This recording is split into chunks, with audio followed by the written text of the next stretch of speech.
안녕하세요, 김호준입니다. 어제 종일 안철수 조폭이란 검색어가 화제였습니다. 안 후보가 한 행사장에서 조폭으로 의심되는 사람들과 찍은 사진 때문인데요. 민주당은 조폭과도 손잡는 안철수 후보라고 비난했습니다.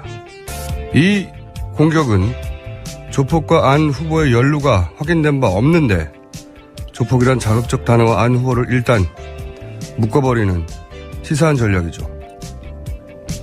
어느 대선 후보가 조폭인 줄 알면서 사진을 찍겠습니까? 다만 그 조폭들이 선거 관련 불법 행위에 연루됐다. 그럼 그건 다른 이야기가 되겠죠. 문재인 후보도 이런 일을 당한 적이 있습니다. 군생활 열심히 해서 소속 사단장의 표창을 받았는데 하필 사단장이 당시 전두환 장군이었다. 이런 말을 국민의당은 전두환 칭송이라고 비난했죠. 아닌 줄 알면서 의도적으로 오독했다는 점에서 치사했습니다. 어느 나라 대선이건 온갖 종류의 비방 등장합니다. 정책 선거를 말하지만 세상 어느 선거도 정책만 가지고 싸우지 않습니다. 싸움의 속성이자 인간의 본성의 일부죠. 네거티브가 난무한다면서 선거 자체에 염증을 유발시키려는 시도가, 그래서 선거를 외면하게 하는 시도가 어떤 의미에서는 더 나쁩니다. 다만 바람이 있습니다. 이번 대선에서는 아예 있지도 않은 걸로 뒤집어 씌우는 마타도 이건 없어야 합니다. 적어도 있는 것만 가지고 싸웠으면 합니다. 김호준 생각이었습니다. 시사인의 김은지입니다. 네, 여기 밝게 웃어요? 네, 금요일이어서요. 아, 그렇구나. 네. 크게 웃어요, 그러면. 네네. 첫 뉴스는요? 네, 어제 검찰은 박근혜 전 대통령에 대한 두 번째 구치소 조사를 했습니다.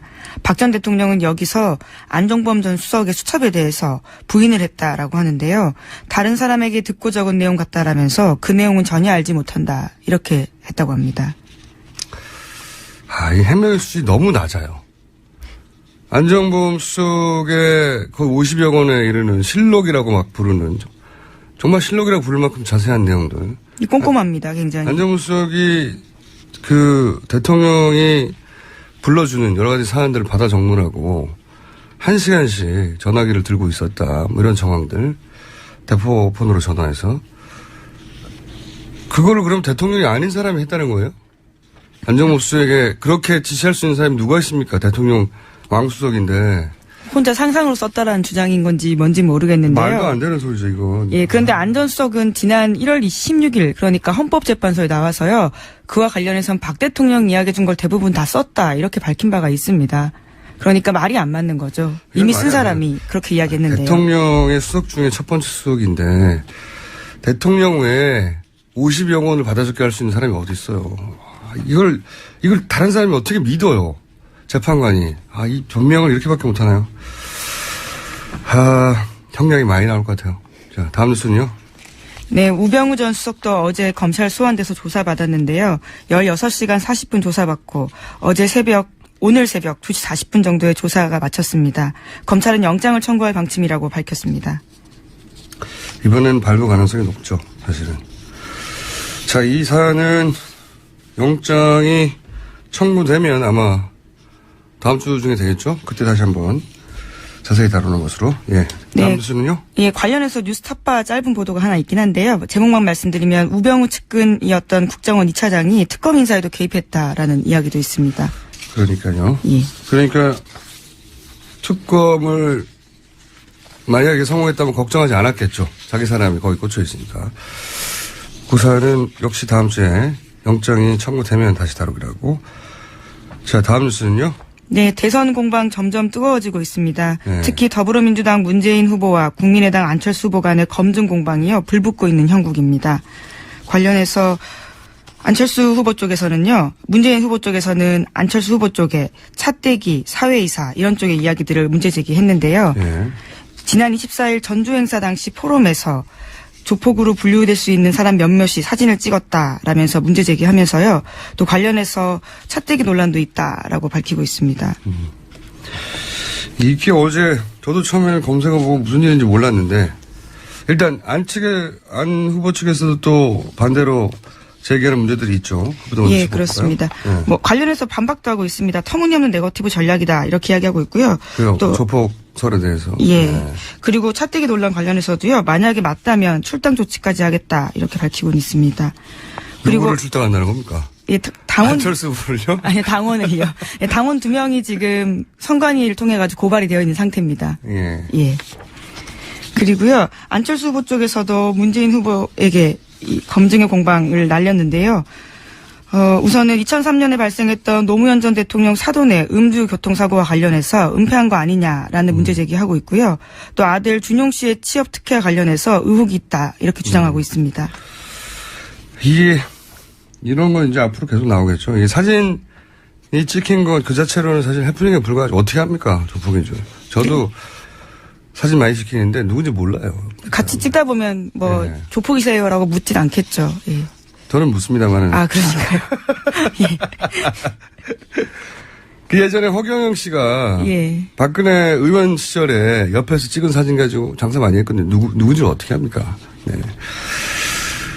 근데 제가 그 사진을 보고 좀 이상하다고 느낀 건, 알고 보니 조폭이었다. 이게 아니고, 그럴 수 있죠.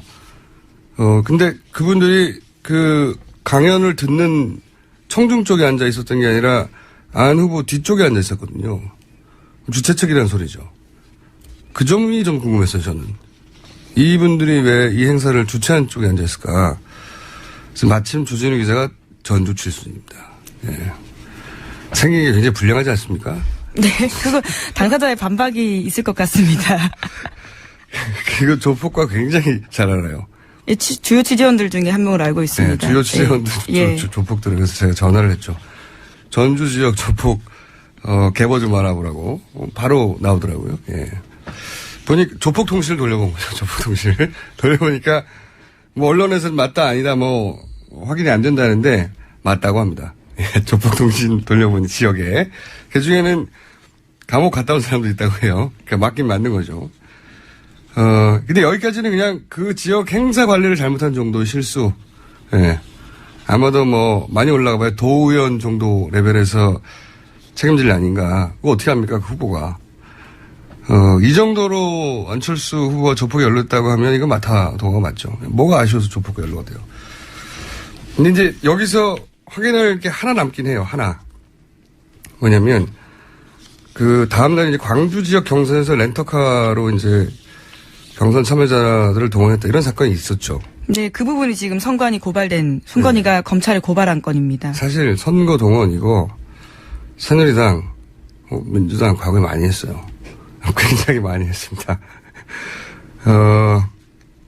흔히 있는 일이에요. 사실은 불법이지만 잘했다는 게 아니라 손학규 후보가 경선 도중에 이제 독수리 오영주 프로젝트 있다고 주장한 적이 있어요. 안철수 후보 쪽에서 5명씩 실어 나른다고. 근데 그런 문서 있다고 주장한 적이 있어요, 중간에. 근데 이제 이게 나중에 렌터카하고 연결돼가지고, 근데 그렇게 하지 않더라도 안철수 후보가 승리하는 건 거의 명백한 상황이었고, 그리고 선거에 생각보다 이런 일이 자주 발생하기 때문에, 다만 이제 그게 안철수 후보 이미지가 안 맞아서 좀 더 논란이 된 게 있죠. 그러다가 안철수 후보가 진두지휘한 게 아니고, 뭐, 엄격하게 책임을 지겠다고 했으니까, 넘어가는 분위기였다가 이게 이제 조폭 사진이 나와버린 겁니다. 끝났을 텐데, 거기서. 남는 문제가 딱 하나예요. 주진우 기자 조폭 통신을 돌려보니까 이 조폭 조직원이 렌터카 업체를 전주에서 운영을 해요. 네. 그 업체가 바로 그 강주 경선에서 경선인들을 실어낸 그 렌터카 업체인가. 이게 확인이 안 되고 있는 거죠. 네. 제가 취재한 바로는 전주의 모 렌터카 업체가 16대 정도를 광주 경선에 동원한 건 맞아요. 한 업체가 아니라 2개 이상의 업체가 같은 집결지에 모여서 취재한 결과 그렇습니다. 그런데 그 렌터카 업체가 바로 그 조폭과 연관된 업체인가 이게 확인된 바가 없는 거죠. 예. 이게 아니라고 확인되면 이건 해프닝으로 끝나는 문제입니다. 깔끔하게. 근데 그게 그 업체가 이 조폭에 연루됐으면 이건 후폭풍이 상당할 수 있고 제가 보기엔 국민의당이 해명을 크게 해야 될 일로. 이 부분이 확인이 안 됐는데 치고 나오는 거는 이건 치사한 거죠. 근데 이건 아직 확인이 안 된 채 남아있긴 합니다. 자, 여기까지고요. 이 공방에. 그리고 그 외에 뭐 많죠. 아들 얘기 나오고 부인 얘기 나오고 네, 앞으로도 또, 계속 나오겠죠, 이런 건. 지지자들 입장에서는 여기 진작에 다 검증된 건데 각 지지자들 입장에서는 근데 어쩔 수 없는 측면이 있습니다. 예. 다른 나라에서 뭐 학창 시절에 학내에 썼던 뭐 기고문 작은 걸 찾아내가지고 그걸로 막 큰 사건을 만들기도 하거든요. 근데 부인하고 가족들을 괴롭히는 건 어쩔 수 없는 측면이 있습니다. 자. 근데 후보자 가족도 검증 대상에 어쩔 수 없이 포함되는 것들이 있는데요. 네. 음주운전 관련해서 몰랐다라는 부분에 대해서는 박지원 대표가 계속해서 공격하고 있긴 합니다. 그뿐만 아니라 왜냐하면 그때 그 민정수석, 비서실장 이런 사람이라면 이걸 알아야 되지 않느냐라고 연관되는 거죠. 예. 네. 그래서 그 고리로 공격하는 것이고 계속하는 이런 이야기는 계속 나올 수밖에 없어요. 어떻게 대응하느냐의 문제이기도 하고, 정말로 문제가 있으면 이제 나중에 밝혀지겠죠. 이 과정 중에 한 달 사이에. 자, 다음 관련 뉴스는 어떤 게 있습니까? 선거에서. 예, 또 박지원 국민의당 대표와 홍준표 후보 사이, 자유한국당 후보 사이에 공방이 있었는데요. 박지원 대표가 먼저 포문을 열었습니다. 홍준표 후보 찍으면 문재인 후보가 된다는 분위기가 퍼지고 있다. 이렇게 이야기를 하니까요. 이에 맞서서 홍준표 후보가 대거리를 했습니다. 안철수 국민의당 후보 찍으면 박지원 대표가 상황된다라는 말이 있다. 이렇게 받아친 거죠. 네. 저는 이제 한 발짝 떨어져서 본 말이죠. 정치판 최고 기술자들끼리 붙었다. 저는 그런 생각이 들어요. 영남에서의 박지원 대표에 대한 어떤 비호감 있는 걸 이용하는, 그걸 자극하는 기술이란 말이죠. 예. 박지원 찍으면, 안철수 찍으면 박지원 상황된다. 이런 거잖아요. 라임이죠, 라임. 박지원 대표가 먼저 나가긴 했죠. 자신을 걸고 넘어진다고 생각하니까 바로 받아친 거죠. 보수의 이제 사표, 방지 심리를 장하려고 하는 거죠. 홍준표가 좋더라도 홍준표 찍으면 저 문제 말은 문재인이 돼. 과거에도 썼던 프레임들인데 이인재 찍으면 김대중 된다. 이런 게 기술이 들어가는 거죠. 네. 이런 네거티브 프레임 기술의 최고 기술자들 둘이 나왔기 때문에 앞으로 어떤 게 등장할지 한 발 떨어져서 보면 이 기술 대결도 흥미로운 관전 포인트입니다. 예. 일단 두 분이 한 방씩 날렸어요. 둘 다 좀 아픈 부분이긴 합니다. 사람들 인식에 있어서. 자, 다음은요. 네, 또 정치권에서 3D 프린터가 굉장히 뜨거운 단어로 떠올랐는데요. 3D, 예. 예, 지난 5일에 김종인 전 민주당 비상대책위원회 대표가 대선 출마했습니다. 그때 그 자리에서요, 3D 프린터를 3D 프린터라고 읽는 사람은 대통령을 할 수 있는 게 아니다라는 취지의 이야기를 했거든요.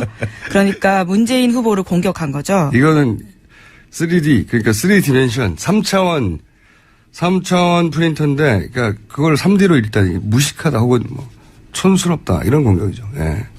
네, 4차 산업 발전 혁명 뭐 이런 이야기 하는데 그걸 제대로 읽지 못했다고 네. 이런 이야기였는데요. 그게 3D인 줄도 몰라? 혹은 그걸 어떻게 3D로 읽어? 촌스럽거나 무식하다는 얘기죠. 예. 네, 또 거기다가요. 어제 국민의당 안철수 후보도 관훈클럽 토론에 나와서요. 이와 관련해서 이야기했습니다. 누구나 3D 프린터라고 읽는다라고 덧붙인 거죠. 요건 이제 야유죠. 야유. 같이. 야유. 여기 대해서 또 문재인 후보가 한마디 했겠죠. 네, 결국 어제 저녁에 반박 트위터 글을 올렸는데요. 이렇게 썼습니다. 우리가 무슨 홍길동입니까? 3을 3이라고 읽지 못하고 3라고 읽어야 합니까? 이렇게 이야기한 거죠. 호보 호영을 못한다. 거기 빗댄 거죠. 예. 요 정도 소소한 네거티브 공방은 좀 귀여운 수준이라고 봅니다만, 예. 이 정도에서 그치면 재밌겠네요.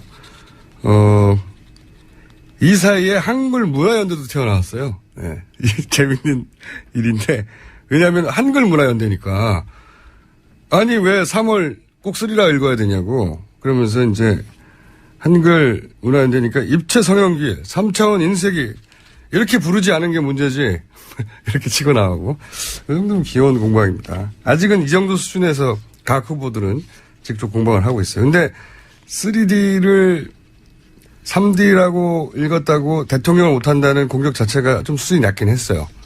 하지만 기회는 쏙 들어옵니다. 자, 다음 뉴스는요?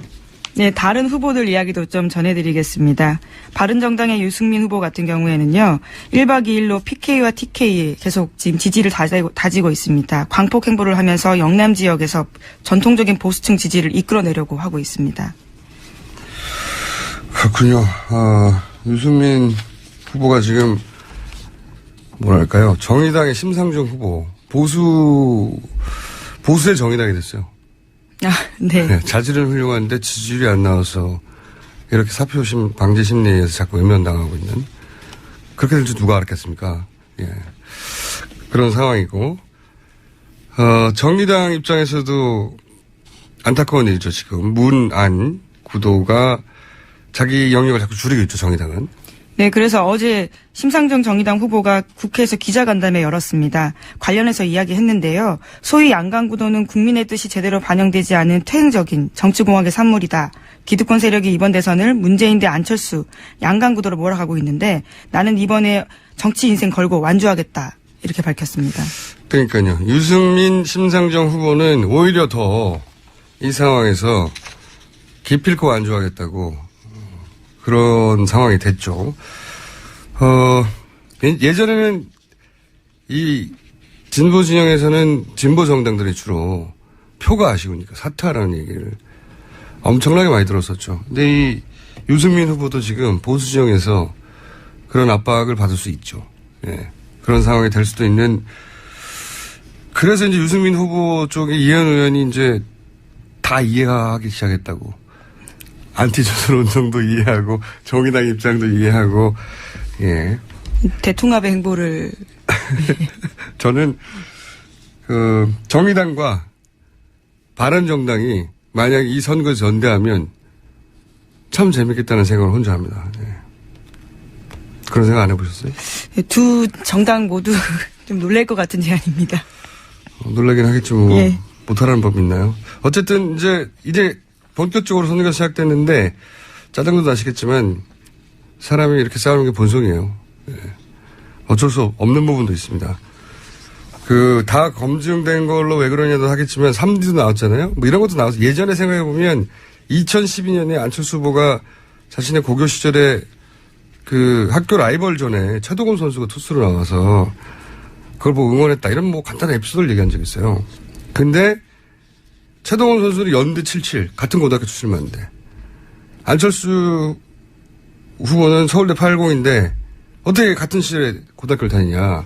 막 허언증이다. 이런 공격도 있었어요. 생각해보면 오비전이 있을 수도 있잖아요. 오비전인데 오래전이니까 근데 고등학교 시절에 더 착각했을 수도 있고 졸업하고 왔는데 뭐 그런 기억의 착각이 범죄가 아니지 않습니까? 근데 대선 후보는 그렇게 아주 작은 말도 이제 모조리 현미경 들이대고 누가 실수를 덜 하느냐의 싸움 국면으로 들어가서 네. 여기서 누군가가 꼬투리를 잡힐 말을 하면 두고두고.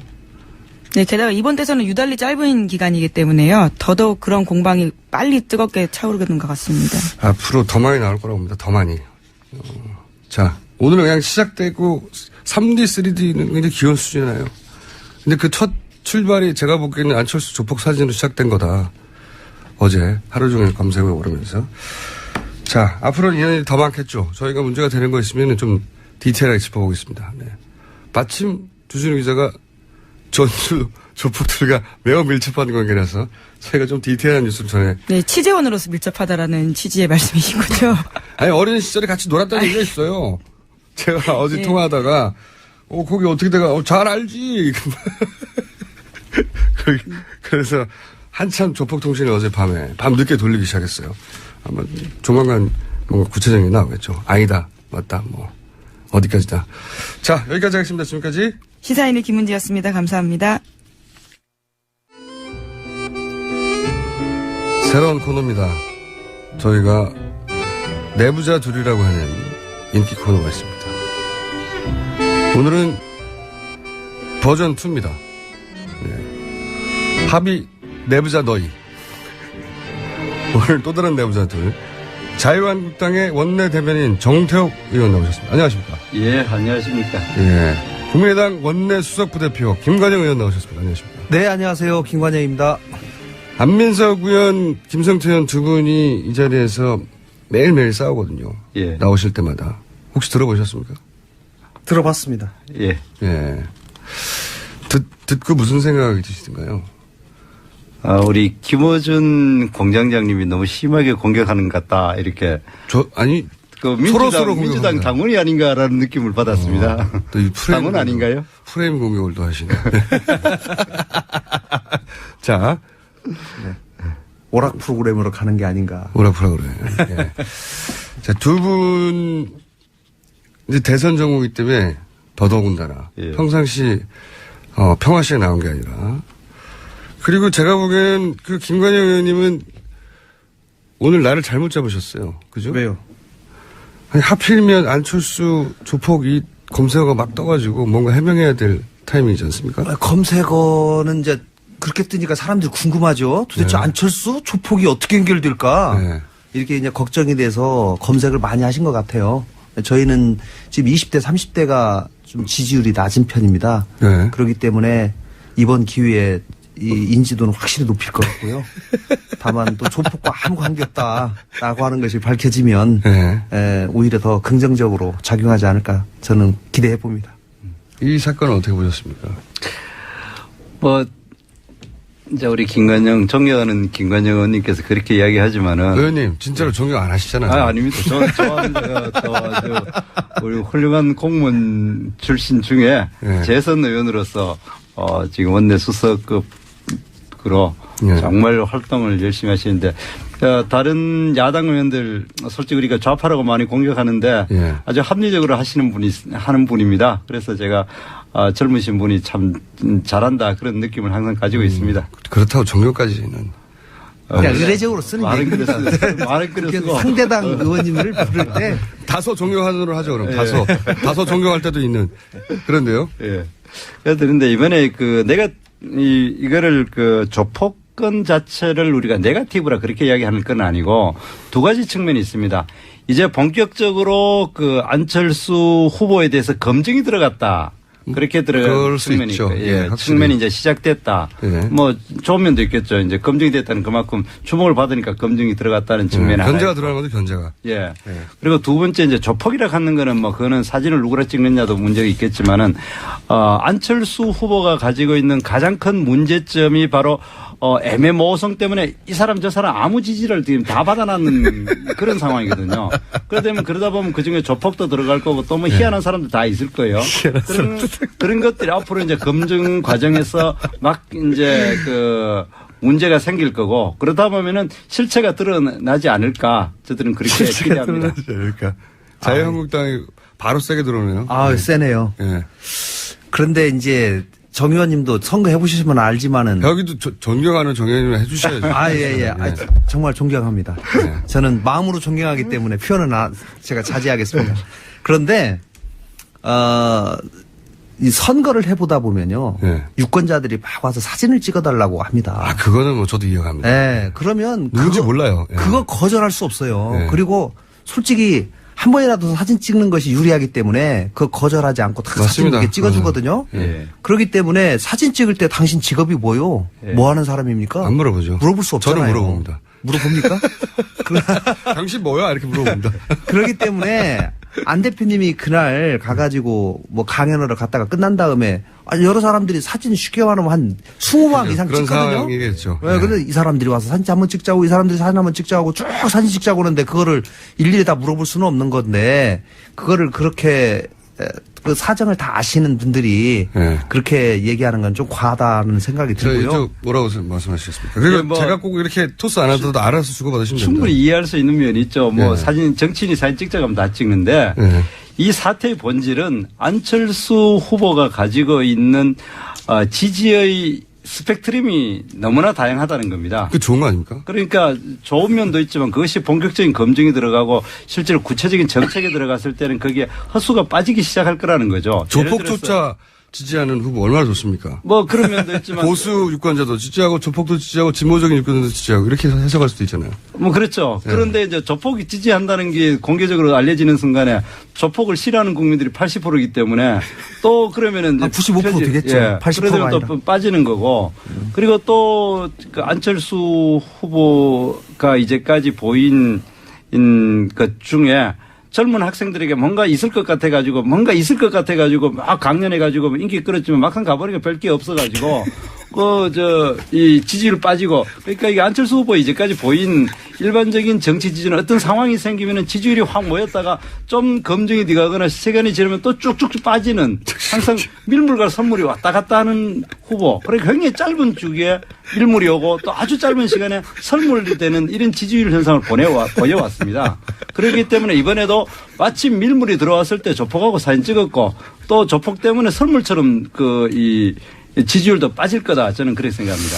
김관영 의원님 잘하셔야 될 것 같아요. 밀물 들어올 때. 정태 의원님이 생각보다 예. 잘 치고 들어오시는데요. 이제 네. 밀물 들어올 때 조폭가 사진 찍었다라고 하는 말씀 주셨는데 뭐 이게 이제 밀물이 들어오니까 검증이 들어온 건 맞는데요. 네. 실제로 사진 찍은 거는 꽤 오래입니다. 오래 전이고. 네. 실제로 이제. 광주 경선 때죠. 그때는 예, 아직 예. 지지율이 올라가지 않았죠. 그럼요. 저희가 안 대표가 리베이트 사건 때문에 당대표를 물러난 다음에 네. 20% 하던 지지율이 5%까지 빠졌습니다. 예. 그렇게 아주 추운 겨울을 예. 무려 거의 1년을 보냈습니다. 그게 이제 너무 쉽게 빠진다는 얘기죠, 지금. 예, 5에서 10%를 정말로 저희가 견디면서 거의 1년을 왔거든요. 그리고 나서 이제 검증 다 하고 탄탄히 다진 다음에 더 이상 바닥은 없다. 아니죠. 그 바닥일 치고 때는 사람들이 관심이 없어가지고. 그렇죠. 지금 네. 문제가 되고 있는 거는 1년 전에 사진 찍은 거, 뭐 솔직히 사진 찍은 거로 따지면은 문재인 후보도 이보다 더한 사진 많을 거예요. 그런데 이제 지금 이제 그건 완전히 이제 설물이 되고 있으니까 그거 관심 없고 지금 이제 이 설물일 때 찍었는 사진이니까 동시보내기.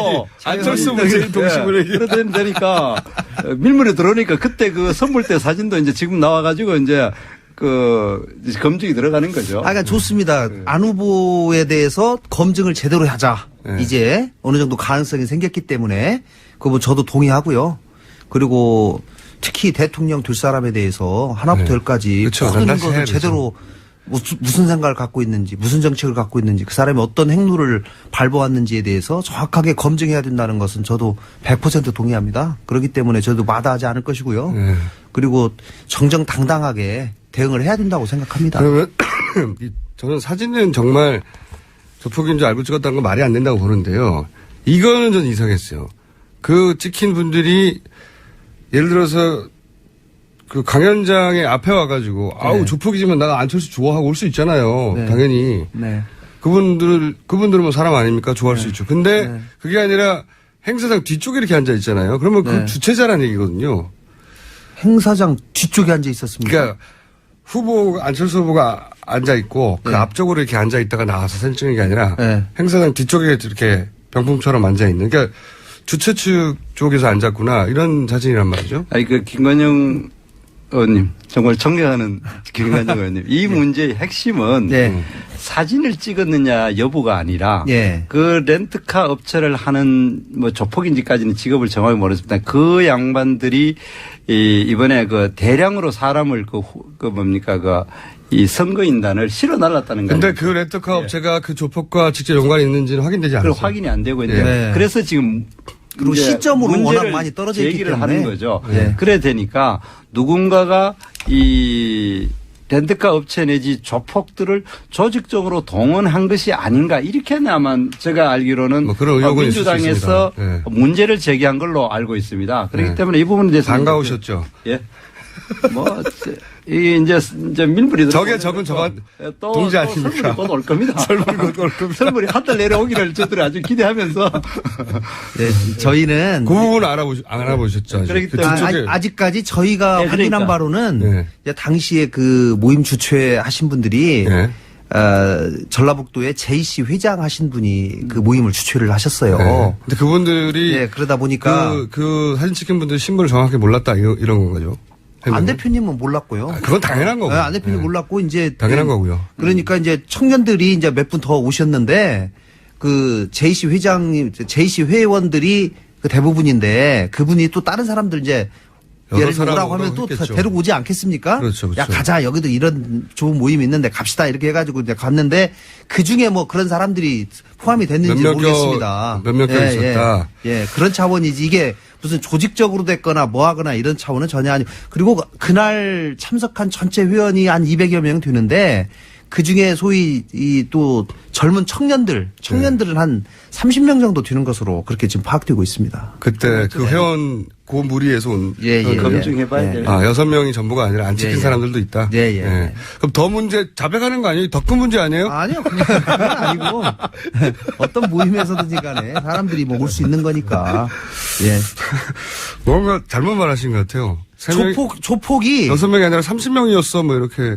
아니요, 그 소위 그 청년들의 그 20대 30대에 속한 사람들이 그 정도 왔다는 얘기고요. 네. 그리고 저는 어쨌든지 간에 자, 안 후보님의 정책이나 생각이 소위 뭐 무슨 조폭을 지원하는 거라든가 조폭에 유리하다든가 그렇게 생각하는 사람은 아무도 없어요. 그렇잖아요. 네. 예, 그런 것이 아니라면 뭐가 아쉬워서. 네, 그럼요. 그것이 아니라면 이거는 어떻게 보면 선거 과정에서 흔히 있을 수 있는 해프닝이다. 저도 예.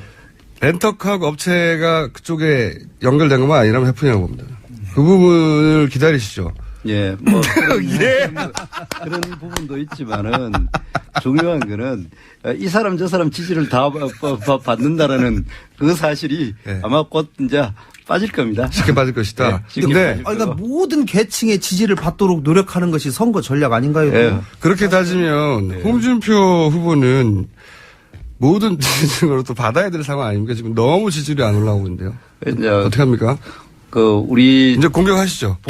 이제 보수는 이제 보수 자체가 35%에서 40% 정도 되기 때문에 그 숨어 있는 사이 보수만 제대로 나타나게 하고 자신감을 불어넣으면은 아마 우리가 상당히 가능성이 있지 않겠는가. 자신감이 안 생기게 하고 있지 않습니까, 지금? 그러죠. 지금 뭐 그런데 후보가 제대로 뭐가 우리 보여줘야지 찍는 건데. 김어준 우리 그 공장장님 같이 이제 민주당 사람들 민주당을 아주 노골적으로 흔드는 사람 입장에서는 그런데 실제로 이때 보수주의적인 사람들은 또 저는 홍준표 후보도 되게 좋아해요. 그래요? 예.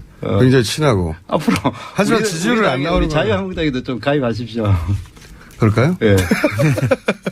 이중당적? 이중당적. 그 삼중당적도 상관없는데 그 이전에 홍준표 후보가 지지율이 안 나오니까 보수 표심이 불안해가지고 그 다음으로 지금 상황에서는 문재인 후보의 당선을 막는데 가장 유력할 것 같은 안철수 후보가 확 쏠린 거잖아요. 당연히. 이거 어떻게 다시 찾아옵니까? 지금? 지금 그 안철수 후보는 못 찾아가게 할 테고. 지금 이제 그게 가장 이제 중요한 관건이죠. 지금 우리 그 자유한국당의 생각에는 지금 원래 보수 후보가 보수를 지지한 사람이 한 40% 정도 되는데 지금 현재 아주 강성 좌파라고 생각하는 문재인 후보가 집권을 막아야 되겠다. 이런 생각 때문에 지금 그것이 그 안지사 이름 뭐였죠? 잠깐 간 거다? 그걸로 갔다가 또 안희정 지사한테 갔다가 그다음에 또 그것이 안희정 지사가 도저히 가능성이 없어지니까 다시 이제 안철수 후보한테 지금 가고 있는 잠시 머물렀다.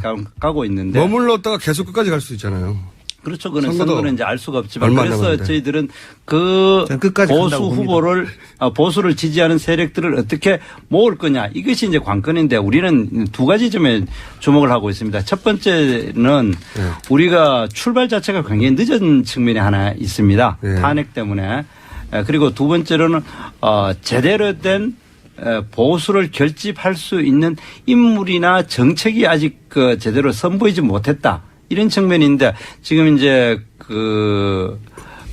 홍준표 지사가 본격적인 활동을 하게 되면은 그러게 되면은 그것이 모이지 않겠는가. 본격적인 활동을 하시려면 빨리 도지사직을 그만둬야 그렇죠. 지금 연설도 못 하고 있잖아요. 지금. 그걸 지금 우리 김어준 우리 공장장께서 공격하려고 뭐 어제부터 굉장히 준비를 많이 하시던데. 아니 저는 항상 얘기했어요. 이 문제는 깔끔하게 털어야지. 이게 너무 구질구질해 보입니다. 원래 그 양반 성격이 안 맞는 모습을 보이고 있더라고요. 원래 홍준표 후보의 성격상을 탁 털어놔야 되는데 이거 계속 공격받게 돼 있어요. 그래서 현직 도지사라서 선거운동을 못해요. 후보가 됐는데 이런 말도 안 되는 상황이 어디 있습니까? 지금 현재 말이 안 되죠, 의원님. 지금 정태옥 의원님 말이 안 되죠. 합리적인 아니지. 의원님한테 그렇게 물어보시면 참 입장 곤란합니다. 그런데 그거는 전략적인 선택이라고 저는 생각을 합니다. 왜냐하면은 이것이 이제 객관적으로 봤을 때에 도지사가 그 사퇴를 하게 되면 다시 보궐선거를 치르게 되면은 그거는 이제 보궐선거 그 자체는 이제 대통령 선거 때 같이 했던 큰 돈이 적 안 듭니다. 그러나 그 후에 대부분 이 보궐선거를 치르고 나면은 다시 시장 군수들이 대거 사퇴할 수밖에 없는 그런 상황이 됩니다. 아니 근데 그거는 알겠는데 1년 이상 남았는데 당연히 1년 이상이라기보다도 지금 실제로 정확히 따지면 1년 뭐 한 20일? 1년 열흘밖에 안 남았습니다. 왜냐하면은 내년 6월. 아니 1년 열흘이 아니라 6개월이 남아서 그렇죠. 그러니까 아니, 그런데 선거법에 그렇게 분명히 됐을 1년 때 이상 남으면은 네, 이렇게 보궐선거 하게 되죠. 대충 계산하면은 그렇게 들어가야 되는 게 경남 도민들이 부담해야 되는 돈이 약 300억입니다. 그러니까 돈 아끼려고 경남 도민들이 가진 선거권도 있잖아요. 내가 1년이라도 내가 원하는 도지사를 뽑고 싶은 권리가 있는데. 그런데 그 300억이라는 돈을 겨우 1년 정도 하는 걸 가지고 네. 그 돈이 너무 300억이라는 아까워서 돈을 그런 쓰는 게 겁니까? 아깝다. 그는 전략적인 선택은 만약에 똑같은 논리로 한다면은 만약 그 사퇴를 해가지고 다시 연쇄 보궐선거가 이루어져 가지고 300억이라는 돈을 들었을 때 거기에 대한 비난은 또 어떡할 겁니까? 누가 비난하는데요? 그래 되기 때문에 그러니까 사실은 네. 솔직히 얘기하면 홍 지사님이 출마를 안 하셔야 돼요.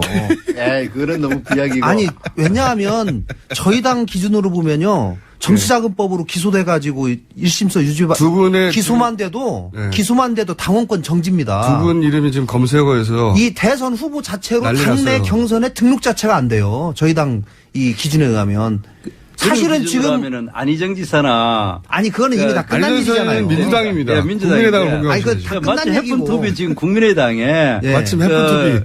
해픈투비 진짜 수고 나왔습니다. 해픈투비. 지방자치단체장이 없다고 해서 어쩌다 그렇게 보니. 아니 얘기하는 게 그, 아니고. 그것은 아니고 저희 일반적인 지금 엄격해진 당내의 그 자격 기준 후보 자격 공직 후보자 자격 기준에 의하면 요즘은 사실은 정치자금법 위반으로 기소가 되면은 그 즉시 당원권 정지를 하고 있거든요. 그런데 홍 지사님이 1심에서 특히 유죄 판결 받으신 분이 2심에서 잠시 무죄 났다고 그래가지고 이렇게 바로 대선 후보 경선에 뛰어들어가지고 이렇게 나오는 건 사실 솔직히 얘기하면 국민들 정서에는 안 맞는 거죠. 이것도 그건 국민에 맞습니다. 대한 저는 도리가 아니라고 네. 생각합니다. 저 솔직히. 홍준표 도지사 그리고 지금 도지사를 개인적으로 그만두냐 좋아하지만 그건 말하냐. 맞습니다. 금방 말씀하신 것처럼 그리고 저는 본인이 도지사를 만약에 이번에 그만두면 보궐선거 해야 되는데 시장 군수들이 그만두고 도지사를 출마할 거기 때문에 연쇄 또 선거가 있을 것이다. 이건 본인의 예상일 뿐이지 왜 그것까지 걱정을 해요? 그건 걱정하실 분이 아니죠. 현실적으로 그럴 가능성이 굉장히 많이 이게 있는 혹시 거죠. 홍준표 후보가 떨어지고 나면 도지사 돌아가려고 그냥 내버려 두는 거 아니에요? 그렇지는 않죠. 왜냐하면 그 사퇴를 확실히 이제 9일날 하니까. 혹은 자기 사람들을 챙기려고 하는 거 아니에요? 그래서 그거네. 그것까지는 우리가 이야기를 할 수는 없지만은 어쨌든 이 부분에 대해서는 뭐 하나의 나도 그 만약 똑같은 논리로 사퇴를 해가지고 300억이라는 돈을 쓰게 됐을 때 그러면은 그 비난도 있을 수 있기 때문에. 의원님, 그건 제가 보기에 약간 궁색해가지고 새로운 논리 개발이 필요합니다. 돈 문제로만으로는 이게 디펜스가 잘 안 될 것 같아요. 다음에 논리 개발해 와가지고 이 방송에 나올 수 있도록 한번 섭외해 주십시오. 알겠습니다. 오늘 하신 말씀 중에 제일 재밌었던 건 해픈투비.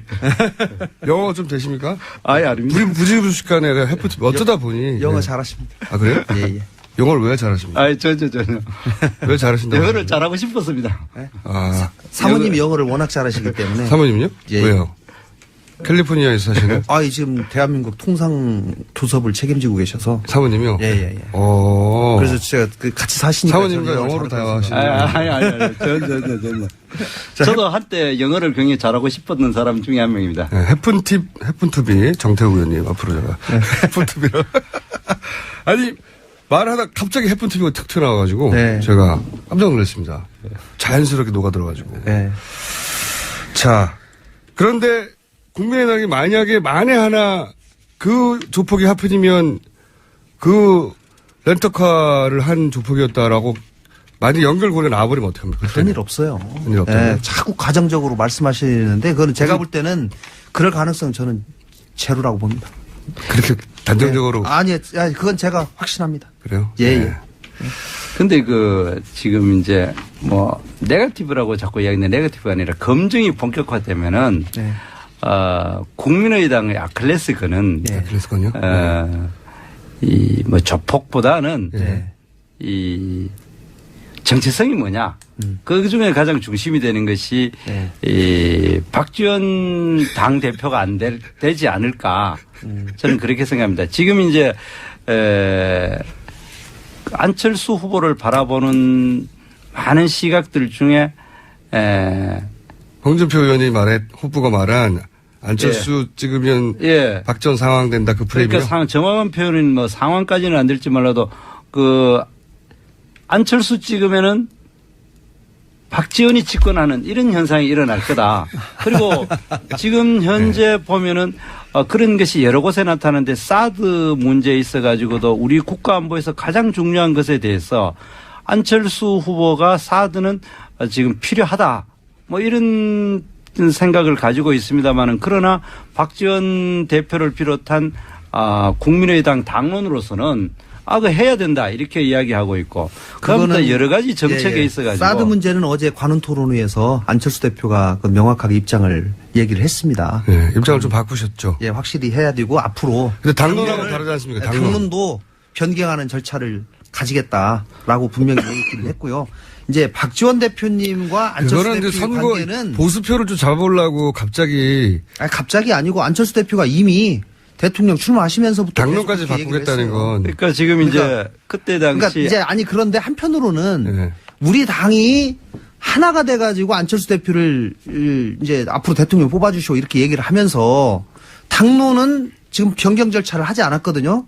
근데 당론이라고 하는 거는 이게 굉장히 변경 절차가 복잡합니다. 네. 적어도 전체 의원의 3분의 2 이상이 동의를 해야지만이 바꿀 수가 있는 거거든요. 그거는 비난받을 것 같은데요. 그러니까 지금 그렇기 때문에 이제 그 부분에 관해서도 저희가 충분히 공론화를 해서 변경하는 절차를 대통령이 되려고 당론도 막 바꾸고 짜증하니 그런 걸로 비난받을 것 같은데 그죠? 근데 지난번에 이미 사실은 한번 바꾸려고 하는 얘기가 있었습니다. 그러나 이제 어쨌든지 또 여러 가지 사정을 고려해서 김대중 전 대통령의 이제 남북 관계에 대한 철학으로 볼 때는 바꿀 수는 없는 정책 아닙니까? 당론?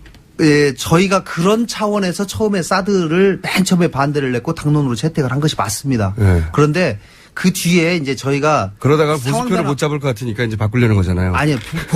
그런 건 아니고요. 맞죠, 이 그건. 부분에 대해서는요. 오히려 사실은 민주당이 보수표 생각해가지고 중도 보수를 생각해가지고 전략적 모성이다 해가지고 거기도 그렇게 하고 있긴 당론 합니다. 채택 과정도 거치지 않았지 않습니까? 우리는 아주 처음에 냉정하게 판단해가지고 당론을 정식으로 채택을 했어요. 그러다가 바꾸려니까 더 티가 나지 않습니까? 지금 어떡합니까 이거. 사실은 바꿀 때 생기는 여러 가지 애로가 있을 수도 있습니다. 솔직히. 그러나 이제는 저희가 바꿔야 된다라고 대부분의 의원들이 생각을 하기 그래요? 때문에. 사드 당론도? 예. 이건 제가 욕먹을 것 같아서 보니까. 예. 이게 바로 민주당이 어려운 게 국민이 불안해하는 것이 바로 저 부분입니다. 국민의당입니다. 저 국민의당. 난 둘 다 똑같아. 민주당이라 해서 아니, 민주당이랑 국민의당이랑 제 눈에도 그렇고 국민의 눈에 똑같이 보입니다. 그냥 다 같이 일종의 좌파이기 때문에 그냥 제가 자꾸 실수했습니다. 그런데 문제는 국민의당이 안철수 후보가 지지율이 안 오르고 그냥 바닥이 길 때는 그때 당시 안철수 후보가 사드를 찬성해야 된다 이야기하니까 당원들이 의원총회 모여가지고 그대로 가기로 결정했지 않습니까? 네. 지금 이제 지지율이 상당히 오르고 집권의 가능성이 있고 보수표를 좀 받아올 것 같으니까 또 뭡니까 당론도 바꾸고, 또 바꿀 것처럼 보이는 거는 그런 이제 우리 왜 그런 거 있지 않습니까? 안철수 후보는 그냥 바깥에 나가가지고 표 받아오는 사람이고 실제로 주인들은 국민의당을 주류를 이루고 있는 박지원 대표를 비롯한 상당히 좌파 성향을 가진 사람들이 주류다. 그런 생각을 가지게 하는 전형적인 사건이죠. 그렇기 때문에 지금이라도 얼마든지 안철수 후보가 중도적인 입장의 정책이나 말을 하더라도 믿을 수가 없는 거죠. 제가 이렇게 좀 말씀드릴게요. 이제 저희 당을 민주당하고 비슷하다. 이렇게 얘기를 하는 사람들이 있습니다. 비슷한 점은 있죠. 물론 비슷한 것도 있고 다른 점도 있죠. 그러나 이제 가장 다른 것은 뭐냐면 저희 당에 계신 분들이 뭐 안철수 후보나 저나 민주당에 있을 때 이 정치로는 도저히 안 되겠다 싶어서 나온 거고요. 저희가 맨 처음에 얘기한 것은 양극단의 정치를 배제하고 지금 너무나 적대적 공존관계에 있는데 이것을 배제하고 이제는 중도 쪽에 통합하는 정치를 해야 되겠다라고 나온 거고요. 그다음에 그러면은 나온 사람들이 지금 저희 당의 국회의원이 40명인데요. 40명의 국회의원 중에 이번에 국민의당이 창당된 이후에 새로 초선이 된 사람이 23명입니다. 그렇기 때문에 과거 민주당에 있는 그 뿌리가 다 그대로 온 거 아니냐 또 이렇게 말씀하시면 거의 절반 이상이 이미 초선으로 채워져 있고 새로운 물로 채워져 있거든요. 홍준표 찍으면 문재인인데 이건 어떻게 생각하세요? 이제 뭐 그럴 가능성도 있지요. 그러나 그러면 안철수 찍으면 박지원 정권 된다. 이건 어떻게 생각하세요? 그건 전혀 아니죠. 그거는 두 분에 대한 다 모욕이라고 생각합니다. 홍준표 찍으면요. 네. 홍준표가 당선되지 누가 당선되겠습니까? 그건 제가 이제 금방 아까 말씀드렸으니까 박지원 대표님과 안철수 대표님의 관계를 그런 식으로 이게 생각하시는 거는 이게 두 분의 관계를 전혀 모르고 우리 당의 구조를 모르시는 거고요. 안철수 대표님이 얼만큼 독자적인 행보를 해오셨고 독자적인 의사결정을 정태호 의원, 해오셨는지는 김관영 의원. 네, 지금까지 해보시면 알 거예요. 지금까지 어떤 행보를 해오셨는지. 지금 우리 정부가 세월호를 인양하는데 시행착오가 많습니다. 3년이나 준비한 인양이 왜 이렇게 시행착오가 많을까? 과연 올해 4월 인양 계획이 애초부터 있었던 걸까? 이 문제 한번 짚어보겠습니다. 나라살림연구소 정창수 소장 전화 연결됐습니다. 안녕하세요, 소장님. 네, 안녕하십니까. 3년 만에 인양했고 3년 동안 준비했는데 이제 시행착오가 참 많습니다. 그래서 이제 사람들이 가진 의구심이 2017년에 3월 과연 이게 계획되어 있던 건가 이런 의구심들이 있어요. 소장님이 좀 예산의 관점에서 파헤쳐 보신 게 있다면서요? 예. 예, 저도 좀 약간 의구심이 있어서 네. 한번 예산을 확인해 봤더니요. 네. 올해 2017년도에 인양 추진단 예산 자체가 편성되지 않았습니다. 아하. 거기다 또 그 돈을 쓰는 조직, 행정부 조직도에서도 예. 추진단이 딱 한 명 직원으로 소개되고 있습니다. 예. 그리고 이제 그분은 전화를 받지 않는데, 여하튼 지금 현재 예산을 지출하는 것들이 과거 썼던 돈 이월하고 또 아니면 재대책비 갖다 쓰는 것으로 지금 추측되고 있습니다. 그렇게 예산의 관점에서 보자면 2017년도에 세월호 인양이 예정되어 있기 때문에 그와 관련된 예산을 미리 책정해 둬야 되는데 계획이 있었다면 예.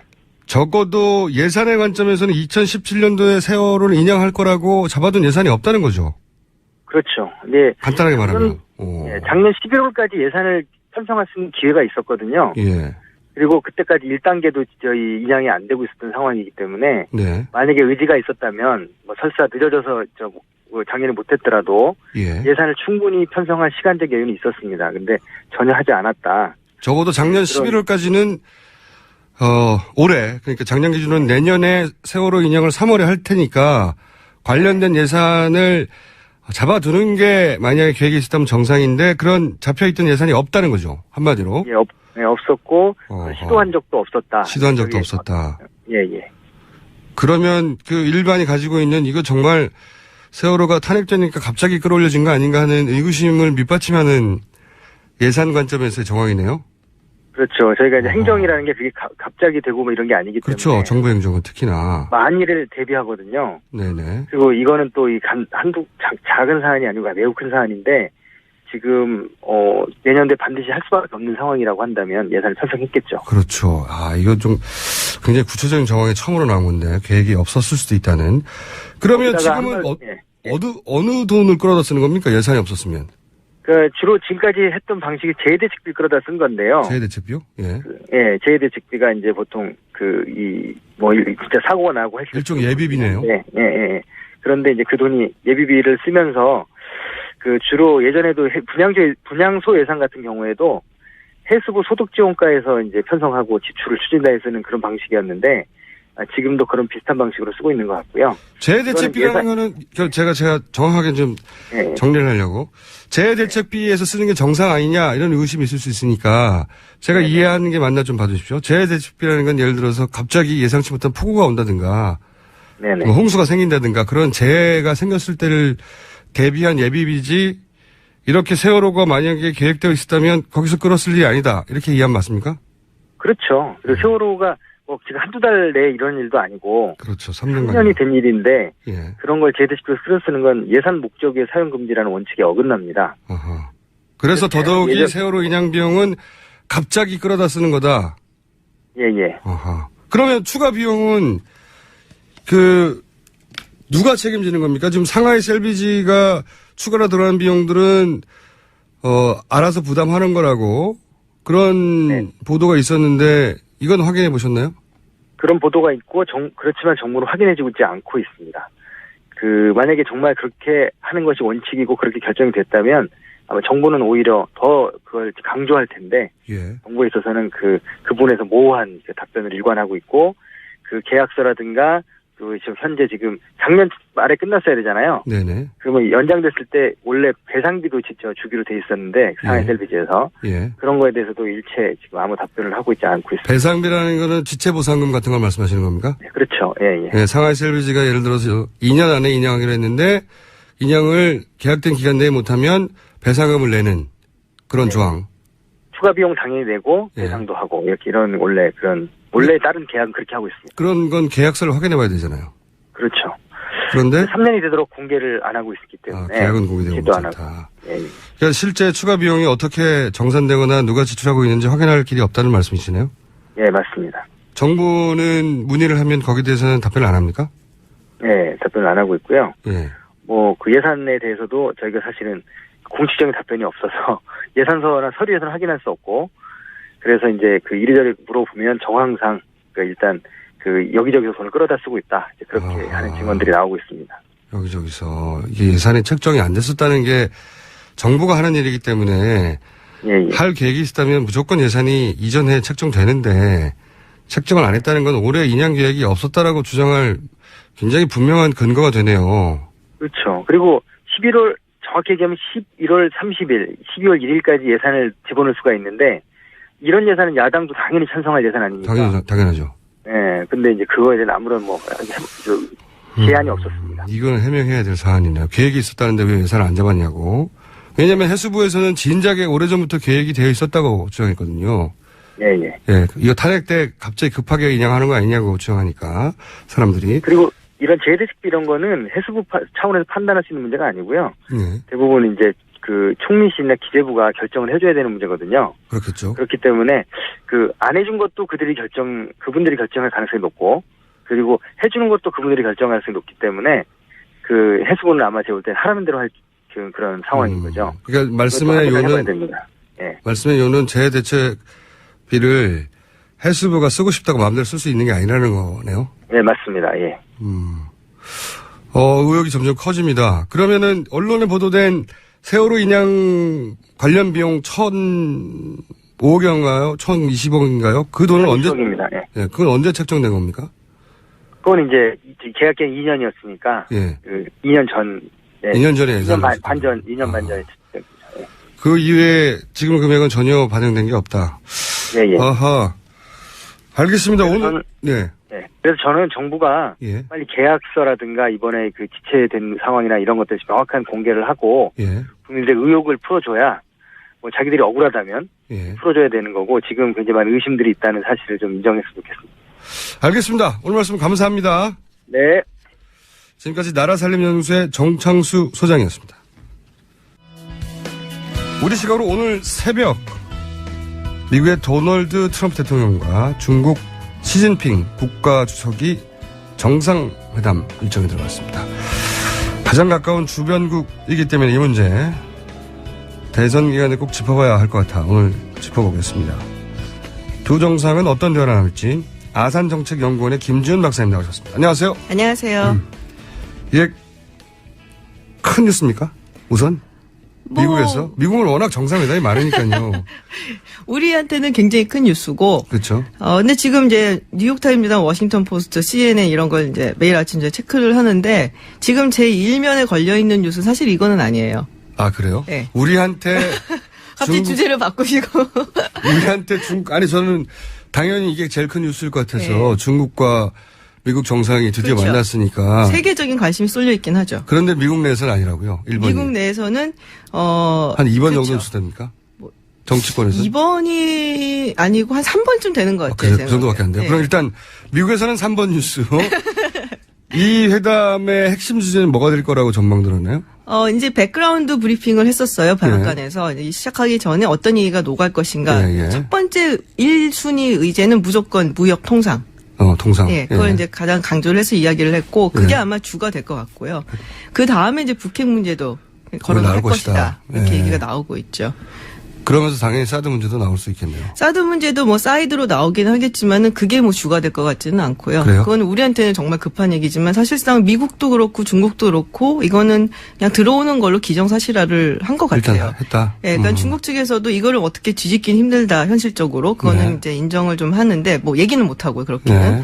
그렇기 근데 때문에 전략 자체를 들어오는 걸로 하되 네. 어떤 식으로 그걸 지렛대로 자기가 원하는 걸 얻을 거냐 이렇게 그렇죠. 바뀌는 좀 거. 진행을 좀 더디게 만들다거나 그리고 지금 보면은 올해 11월에 19차 공상당 대회가 있어요. 네. 거기서 이제 시진핑 제2 집권기가 시작이 되는데 이제 혹자들 얘기하기로는 그걸로 끝나지 않는다. 3기도 간다. 뭐 이런 얘기들이 사실 있거든요.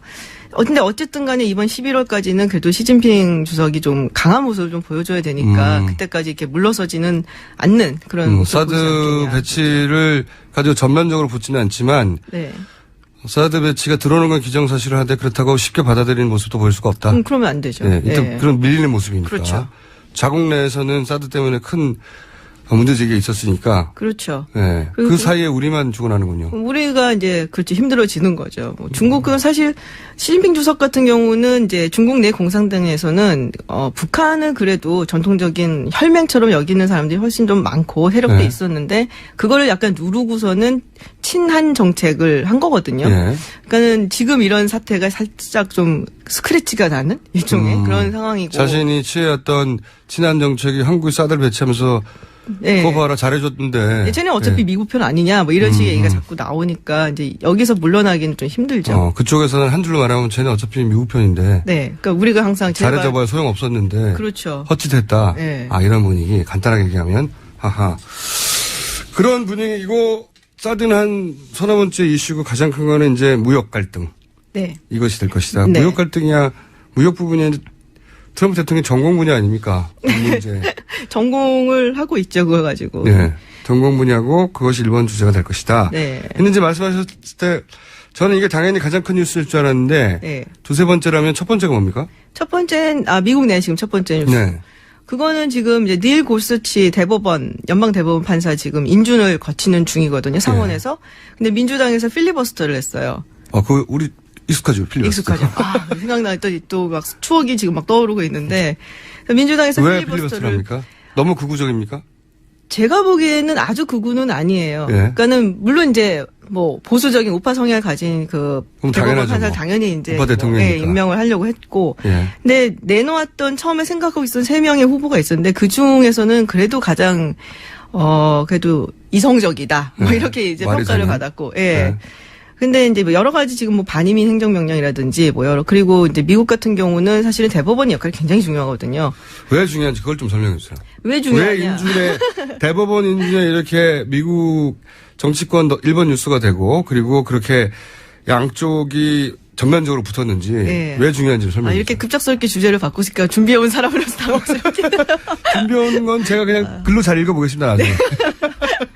그러니까 미국 정치, 아니, 저희는 그게 1번인 줄 알고 여쭤봤는데 1번이 아니라니까. 예. 그러니까 이 주디셜 리뷰라는 게 있어요. 그러니까 미국의 연방 대법원 같은 경우는 한국의 헌법재판소랑 비슷한 역할을 해요. 동시에. 예, 그러니까 이 법안이라든지 혹은 뭐 대통령이 내린 행정명령이라든지 이런 것들이 헌법에 위배되는가 아닌가 이런 거를 이제 판결을 해주는 거거든요. 그래서 거기서 어떤 판결을 받느냐에 따라서 대통령이 내린 행정명령이 그러니까 무의미해질 수도 있는 거고, 그리고 그렇구나. 법안이 완전히 뒤집어질 수도 있는 거고, 그리고 새로운 역사가 만들기도 하고, 뭐 이런 식으로 굉장히 굵직굵직한 판례들이 있어요. 그러니까 대통령이 자신의 행정명령으로 하고 싶은 것조차 대법원에 의해서 막아질 수가 있는 거예요. 그럼요. 거기는. 예. 그리고 실제 그런 사례도 많고. 그런 사례들도 많고. 아하. 근데 지금까지 이게 8명이었어요. 힘이 세네요, 아주. 힘이 아주 세죠. 그러니까 안 센 것 같은데 센 거죠.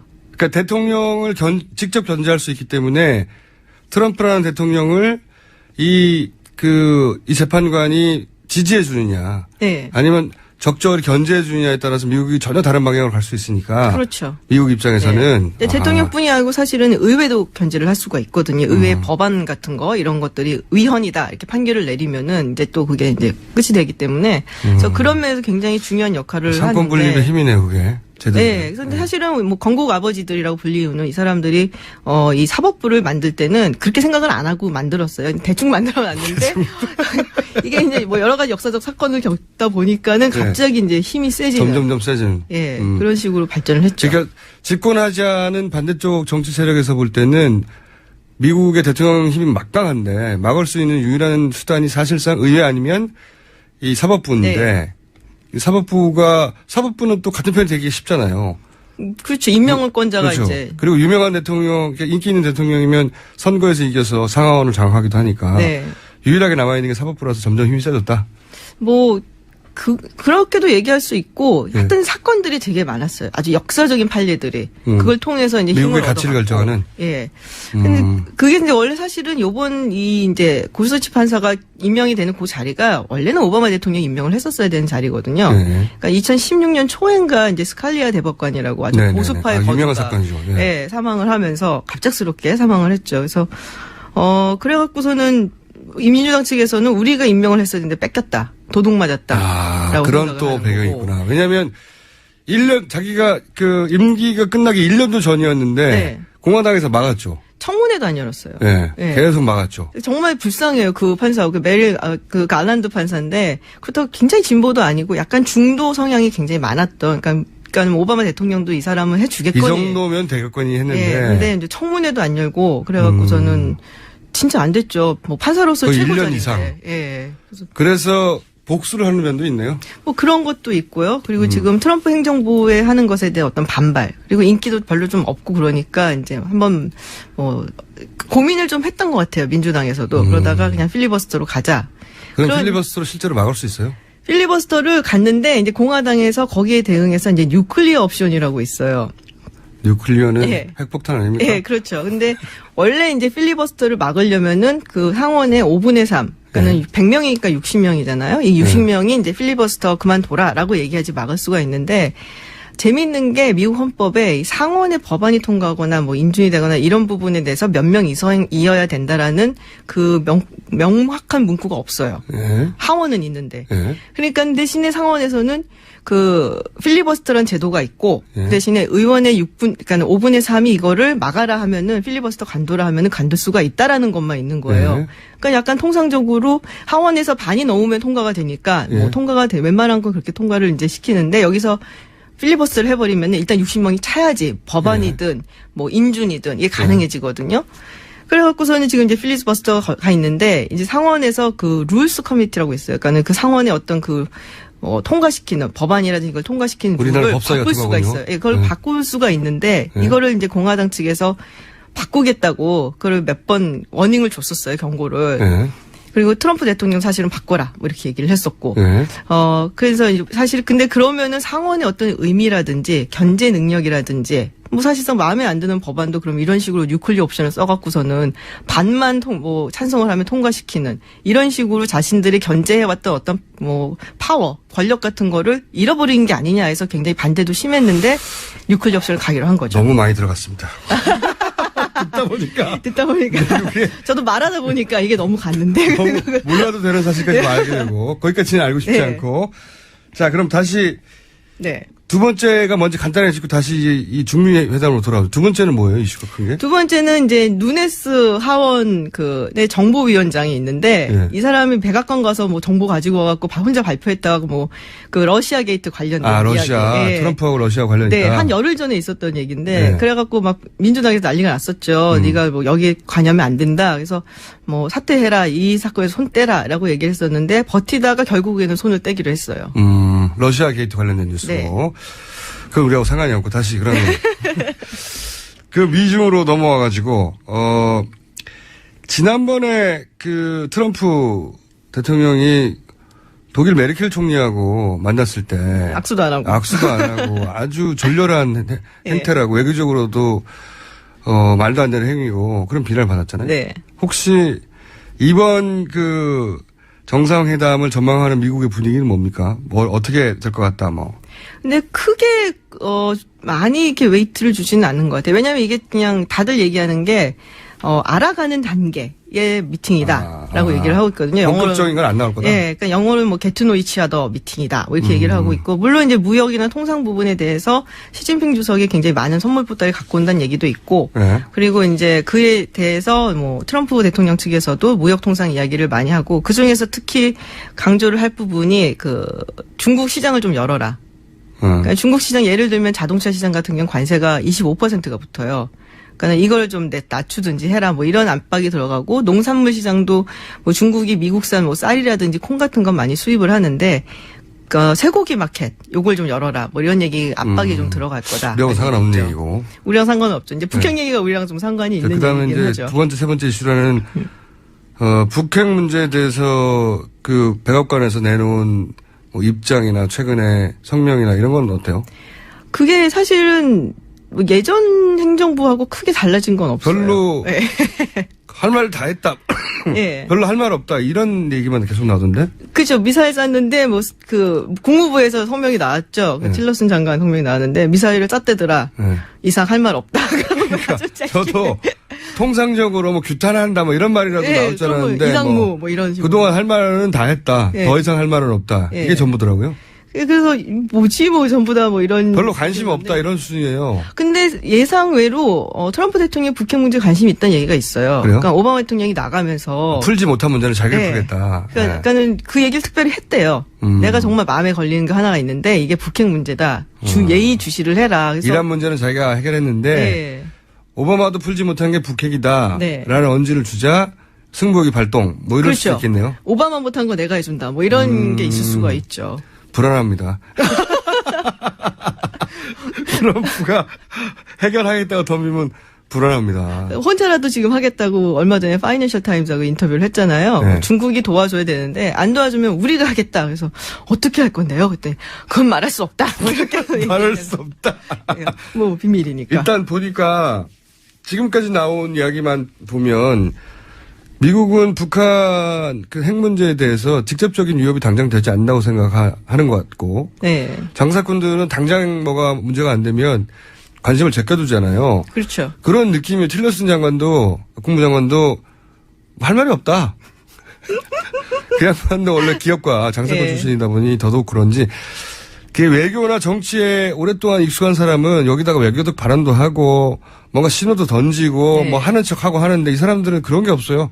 그렇죠. 그리고 사실 오바마 대통령도 그랬듯이 한 번쯤 북핵 문제 해결하면 노벨상 탈 수 있잖아요. 네. 제가 보기에는. 그런데 뭐 별로 노벨상 같은 거 관심 있을 사람도 아닌 것 같고. 근데 그런데도 불구하고 북핵 문제는 좀 관심이 있었대요. 그러니까는 예를 들면은 이제 국가정보국에서 국장이 이제 브리핑을 해주거든요. 일단 대통령이 당선이 되면은 네. 매일매일 똑같이 현직 대통령 같이 해주는데. 그거를 일주일에 한 번만 하라고 자기는 머리도 아프고 골치 아픈데 일주일에 한 번만 오라고 그랬는데 북핵 문제만큼은 브리핑을 그래도 거의 매일 받았다. 그런 이유가 있겠군요. 오바마에 대한 콤플렉스가 있잖아요. 그렇죠. 예. 오바마 콤플렉스는 여러 번 언론에 등장하던데 오바마도 못한 거는 내가 해주겠다. 네네네. 네. 그게 불안해요. 승부욕이 이렇게 발동이 돼갖고.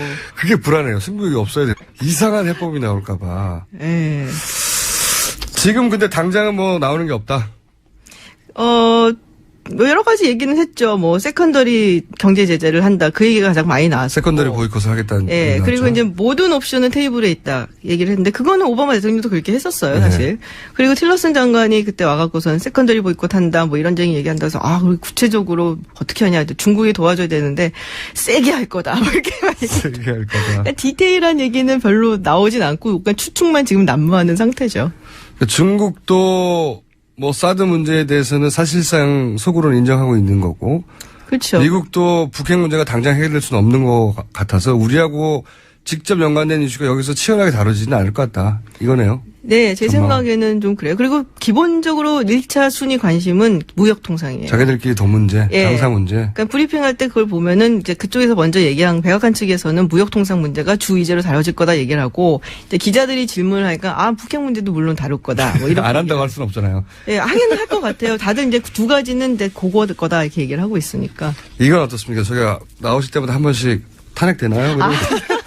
이렇게 얘기했는데 저는 그 미국 사회가 뭐 엉성하고 말도 안 되는 건 맞지만 정치 시스템에 있어서 그 너무 고비용 정치 구조이긴 하지만 네. 로비 시스템 때문에 근데 이 장치가 잘 돼 있는 부분도 많잖아요. 그럼요. 특히 정치인들이 공적 지위를 자기 사적 그 어떤 이익을 위해서 쓸 때에 대해서 대단히 엄격하잖아요. 그렇죠. 아주 조그만 거 하나가. 네, 아주 작은 것도 사실 서구 사회에서 그런 거 강한 편인데 미국도 그러니까 이익이 충돌할 때 자기 이익과 그 공적 이익이 충돌할 때 공적 이익을 따르지 않고 사적 이익을 쫓아가면 가차 없잖아요. 그렇죠. 트럼프가 거기 굉장히 약하잖아요. 매우 약하죠. 이 역대 가장 약한 것 같아요. 예, 제가 보기에도 매우. 그런 개념이 없는 것 같아요. 가족이 다 그냥 지금 약하죠. 그러니까 가족이 들어와서 막 하잖아요, 막. 예, 지금 사위도 굉장히 뭐 많아요. 많고. 사위도 많고. 근데 지금 실세잖아요. 네. 사위가 넘버원 실세고. 예. 가장 가까이 있는 사람은 딸인데 그 백악관 안에서 힘을 굉장히 가지고 있고. 예, 지금 뭐 일단 직함은 줬어요. 대신에 이제 돈은 안 주는 걸로 이게 걸리니까 그렇게 되면은. 근데 둘 다 자기 사업이 있잖아요. 뭐 재능 기부 차원에서 보시면 되죠. 그러니까 그런 거. 근데 보통 재산이 있으면 백지신탁 한다든지 사업을 네. 멈춘다든지. 그런 거 안 했죠. 그런 게 안 하고 자기 사업 하면서 이거 하는 거잖아요. 그렇죠. 그러니까 상상하기 힘든 건데. 사위는 뭐 손을 좀 뗐다고 그러더라고요. 원래 네. 중국에서 투자 받아갖고 뉴욕에다가 부동산 개발을 하려고 했는데 그 부분은 이제 손을 좀 뗐다 이렇게 얘기를 하는데 뭐 손은 뗐지만은 보고는 받지 않을까요? 어떻게 돌아가는지. 그 딸은 아예 손도 안 댔잖아요. 그렇죠. 자기 장사를 이게 어느 나라든 상식적이지 않은 상황인데. 네. 그 자본도 계속 나오죠. 이 잡음도 계속 나오고 그리고 근데 요거는 사실 지금은 러시아 게이트에 살짝 묻혀 있는 워낙 네, 크니까. 그런 상황이에요. 전통적인 네. 적성국인데 하도 둘이 손잡고 뭘 했다고 하니까요. 뭐 그거는 굉장히 명확해 보이기는 해요. 네. 둘 중에 하나가 큰 뉴스로 조만간 나오지 않을까. 그래서 김준 박사님하고 이틀 연속으로 왜 탄핵되었는가 하게 되지 않을까. 자, 오늘은 중미 정상회담 잠깐 짚어봤습니다. 오늘 말씀 감사합니다. 고맙습니다. 아산정책연구원의 김지훈 박사였습니다. 네, 인사하는 목소리가 나와버렸네요. 네, 자, 불친절한 AS 오늘 앱 접속이 잘 안 된다는 항의가 많네요. 예, 좀 천천히들 접속해 주시고 서로 나눠서들 접속해 주시고. 자, 오늘 처음 시작한 정태욱, 김관영 의원 내부자 내부자 너희죠. 예, 내부자 너희 둘 이미 있고 너희째. 내부자 너희 굉장히 재밌다는 반응 많고 실시간 검색어 계속 올라와 있고 정태욱 의원이 누구냐는 얘기도 많고 웃겨서 운전을 못했다는 얘기도 많고 와 재밌다 맞네요. 네. 그리고 오늘도 여전히 노회찬 코너 시간도 했는데 노회찬 코너 이름이 계속 옵니다. 일주일 내내. 네, 오늘 온 것은 노장지교, 노심초사, 노장초사, 노심독사, 노회찬의 깡패 정치 아니군요. 정치 깡패 매일매일 옵니다. 몇 가지 소개해드렸고 예, 그 코너가 인기가 좋군요. 자, 오늘은 여기까지 하겠습니다. 자, 다 파괴하는 분이죠. 다 파괴. 지난주에 처음으로 파괴가 아니라 뭐랄까요 대변을 해주시고 해명을 해주시고 남도 음식의 의미. 그것도 그렇지만 그 카스테라 카스테라. 네. 네, 대왕 그거 카스테라였던가요? 네, 대왕 카스테라도 네. 그 억울한 점이 좀 있다. 뭐 이름만 네. 이름이 카스테라는 아니지만은 네. 우리가 식품 계획으로 원래 늘상 먹고 있는 그러니까요. 부당한 부분이 있다. 예. 네. 그렇지만 거의 대왕 카스테라 대리점도 이제 거의 문을 닫아간다고 하고 또 지나치게 늦은 해명 변호였습니다. 네. 자, 그래서 2주 연속으로 파괴자가 아니라 네. 뭔가 이렇게 대변인 옹호자 느낌이었는데 오늘은 그 당군 신화에 대해서 좀 당군 신화는 또 왜 나옵니까? 당군 신화는 깨볼까 했어요. 예. 당군 신화요? 예, 그 봄이죠. 그래서 뭐 산나물 네. 이런 게 좀 많이 나오고 있어요. 산나물을 보통 이제 건강한 음식이라고 생각들을 하는데, 예. 채소 육식은 나쁘고 채소가 예, 채소가 좋다. 좋다. 그것도 뭐 산나물 이러면 네. 뭐 그냥 더더군다나 산에서 난다면 그렇죠. 네. 그냥 채소보다는 나을 것이다. 네. 산삼이 더 낫듯이 그래서 인삼보다. 저희가 강원도 뭐 산간 이쪽으로 산나물을 많이 드셨을 그런 할머니들 이렇게 네. 봄이 되면 많이 뵈러 다녔거든요. 네. 산나물도 공부를 할 겸. 산나물도 따로 공부를 하셨어요? 아, 그렇죠. 해야 돼요. 해먹기 힘드네요, 마칼레미스트. 그래서 강원도 가서 산나물 캐는 할머니를 인터뷰해야 하니? 예. 그 산중에서 할머니가 산나물 열심히 캐고 계시는데 옆에 앉아서 이제 이런저런 이제 질문들을 던지는데, 이 질문했죠. 할머니 참 이런 그 건강한 음식 많이 드셔서 좋겠습니다. 그랬더니 저를 싹 이렇게 곁눈질이 약간 째려보는 듯한 이런 눈을 보이면서 뭣도 모르는 예, 놈 이런 눈. 그렇죠. 예. 이거 한 일주일만 먹어봐봐. 물똥 싸고 난리나. 물똥 싼다고요? 예. 산나물을 많이 먹으면 소화에 안 좋아요? 우리는 산나물이라는 게 네. 어쩌다 한두 번씩 이렇게 먹는 그렇죠. 거지 않습니까? 반찬으로. 저는 안 먹습니다. 그렇죠. 뭐 고기만 먹으니까. 우육 빛깔. 예. 우유가 아니라. 근데 옛날에 그 강원도 산골짜기 이런 여기서 데서는 우는 소우자입니다. 아, 그래요? 예. 예. 강원도 그 산골짜기에서는 뭐 이렇게 곡식도 부족하고 봄에 들어오면 곡식, 가을에 거뒀던 것도 메밀 뭐 이런 것, 옥수수 이런 것도 다 떨어지고 네. 이런 상황에서는 산나물 뜯어다가 대충 옥수수 가루 이렇게 넣고 이래서 네. 뭐 죽이나 끓이고 그냥 나물죽이죠.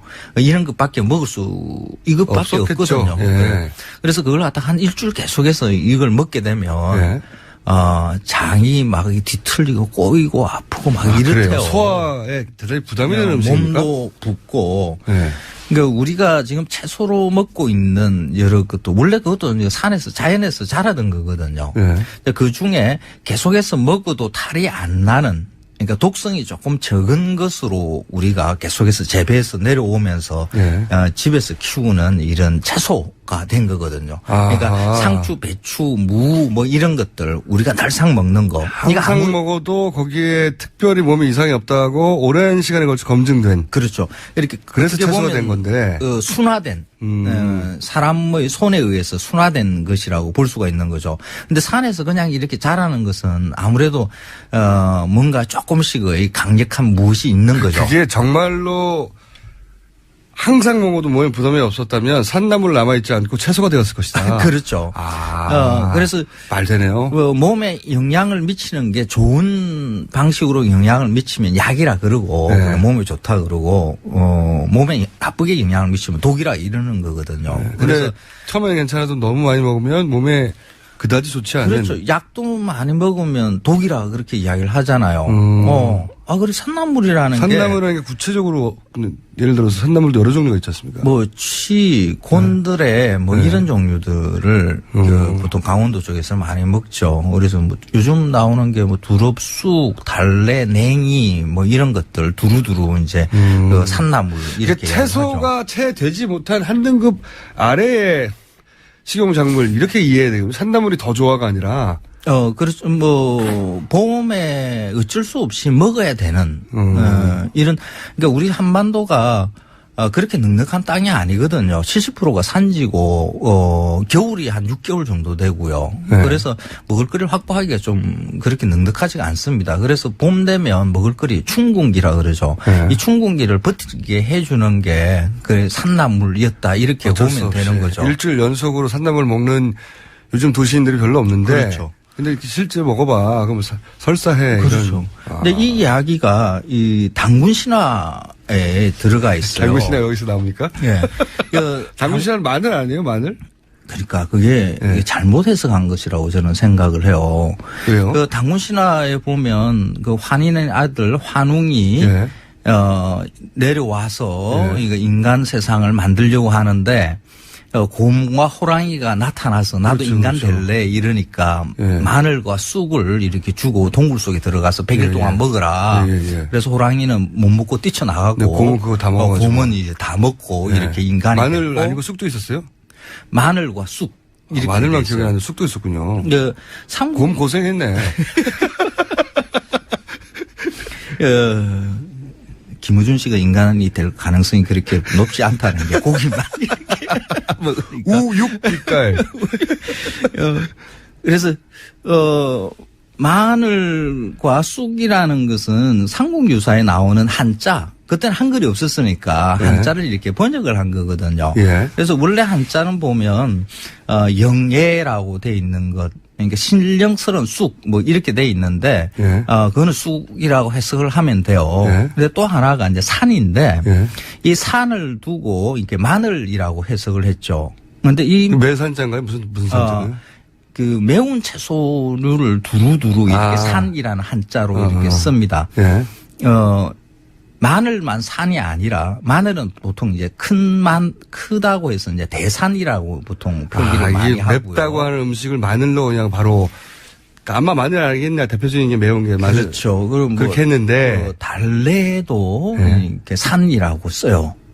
그러니까 지금 선생님의 해석은 그렇게 산나물 계속 먹으면 다 이 설사하게 돼 있는데 예.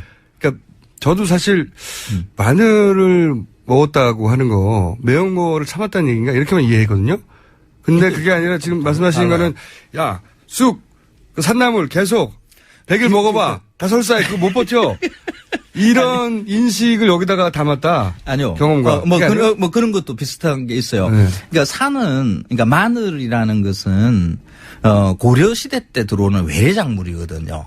게다가. 네. 그러니까 아주 먼, 우리 단군 신화가 먼 옛날에 고대의 이야기를 신화를 담은 것이라 그러면 이 산을 마늘이라고 해석을 하는 것은 안 되는 그렇게 거다. 다르지가 않죠. 선생님 별거를 다 찾아가가지고 참. 그러면 그 우리 산야에서 감탄스럽습니다. 나는 우리 힘드네요, 마칼레임 씨도. 저는 못하겠네요, 이거.